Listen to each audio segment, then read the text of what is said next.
Ciao a tutti, bentornati sul mio canale e alla mia scuola di uncinetto tunisino. Oggi vi mostro le diminuzioni nella lavorazione tunisina. Cominciamo! Allora, fondamentalmente le diminuzioni nella lavorazione a uncinetto tunisino sono due e sono estremamente semplici. Ve le mostro. Qui ho lavorato qualche riga a punto semplice partendo da una riga di base e vi mostro la prima opzione, che è quella di saltare semplicemente una maglia. Quindi io qua ho 10 punti in totale in una riga, quindi se comincio a punto semplice, vi ricordo che trovate i video su tutte le tecniche che ho utilizzato per questo campione, compreso ovviamente il punto semplice, nella mia raccolta di punti tunisini e nella scuola di uncinetto tunisino. Quindi 10 punti, qui ne ho fatti 2, 3, 4, e diciamo che voglio diminuire di una maglia, quindi salto questa maglia, non la lavoro semplicemente e vado direttamente a lavorare quella successiva, che è questa, e quindi siamo a 5 maglie, 6, 7, 8 e 9, qui faccio un punto di fine riga, e quindi ho tirato su sull'uncinetto 9 maglie invece di 10. Faccio il ritorno, la fase di ritorno per concludere la riga, e vi faccio vedere come appare la diminuzione nella trama.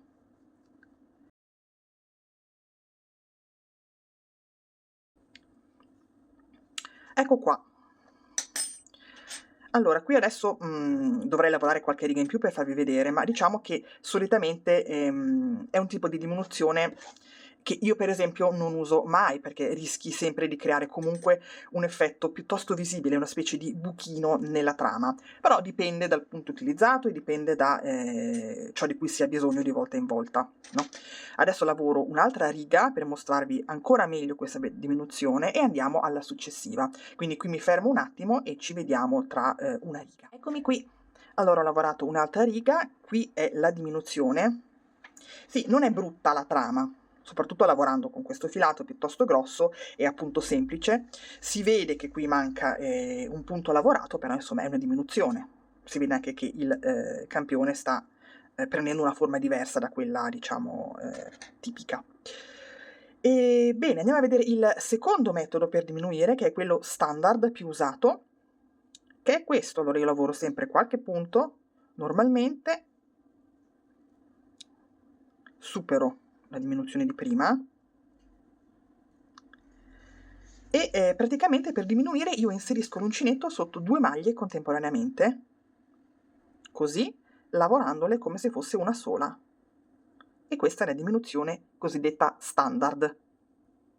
Finisco la riga, punto di fine riga e ritorno.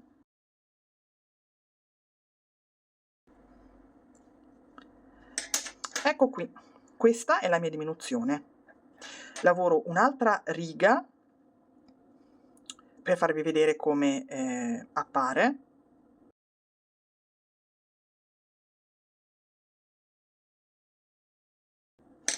Eccomi qua. Quindi mi trovo con 8 maglie lavorate in totale. Questa è la prima diminuzione, quella fatta saltando una maglia, quindi senza lavorare una maglia, e questa è la seconda diminuzione fatta col metodo standard lavorando 2 maglie in una, ok? E questi sono fondamentalmente i metodi di diminuzione utilizzati nella lavorazione a uncinetto tunisino. Va specificato che ovviamente lavorando un altro tipo di punto si fanno lo stesso tipo di diminuzioni, parliamo ovviamente adesso della seconda, del metodo standard, però utilizzando il punto con cui sto lavorando di volta in volta. Quindi per esempio se sto lavorando col punto col rovescio dovrò fare la diminuzione al rovescio, quindi mettiamo che sto facendo appunto il rovescio,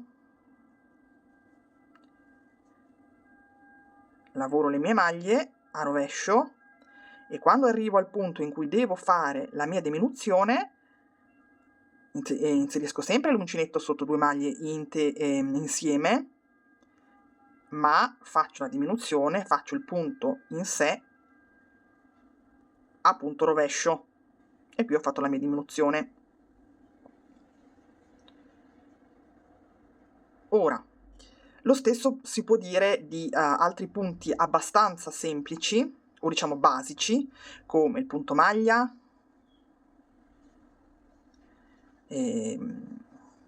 adesso sto pensando a quali altri punti si possono utilizzare per fare la diminuzione utilizzando il punto stesso.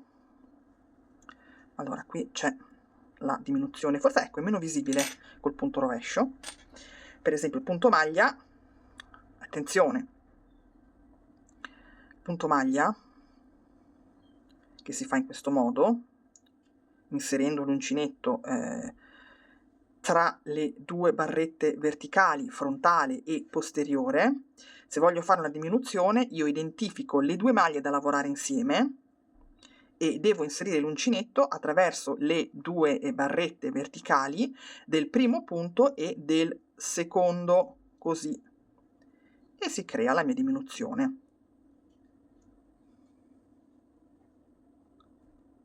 Ok? Per esempio, per il punto alto tunisino si fa la diminuzione come si fa nell'uncinetto classico, ok? Quindi semplicemente si lavoreranno due maglie in una, ok? Facendo in sostanza un gettato in meno. Questa è la diminuzione a punto maglia. Lavoro un'altra riga per farvi vedere come appare.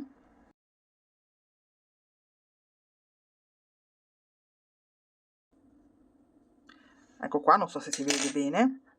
Mentre in altri punti più complessi, che spesso sono magari combinazioni di più punti basici insieme, come possono essere appunto i punti a coste, per esempio, no? O altri punti che poi vi farò vedere in seguito, per fare la diminuzione, quindi o si opta di saltare un punto, oppure si usa il punto per tutto lo schema, per tutto il lavoro, ma quando devi fare la diminuzione andrai a fare una diminuzione a punto semplice, cioè quello che vi ho mostrato inizialmente, no? E inserendo l'uncinetto come per il punto semplice, però sotto due maglie insieme, quello standard che vi ho mostrato prima, ok? Questo si utilizzerà quindi quando andiamo a lavorare un progetto con punti più complessi di quelli basici, o anche con punti come sto pensando adesso al punto pieno. Il punto pieno sì, o usi questo metodo oppure salti proprio un punto, una maglia, forse è la cosa migliore, anche perché comunque sono punti traforati. Ecco, per i punti un po' traforati si può usare tranquillamente la tecnica di saltare un punto. Ora io sto parlando ovviamente perché non è che io ho provato nella mia vita a fare diminuzioni in tutti i tipi di punti tunisini che conosco, no? Quindi sto un po' pensando mentre faccio il video a quello che si può fare nelle varie situazioni.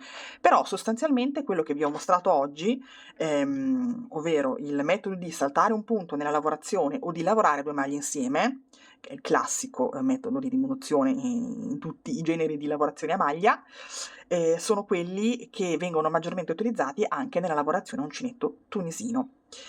Bene, io ho finito anche per oggi, spero sia tutto abbastanza chiaro, vi ringrazio di seguirmi e vi invito a iscrivervi al mio canale, a questo e al mio primo canale in inglese, di cui vi lascio il link sia in descrizione che sullo schermo. E niente, se avete richieste da farmi o domande, scrivetemi pure nei commenti e io sarò ben felice di rispondervi.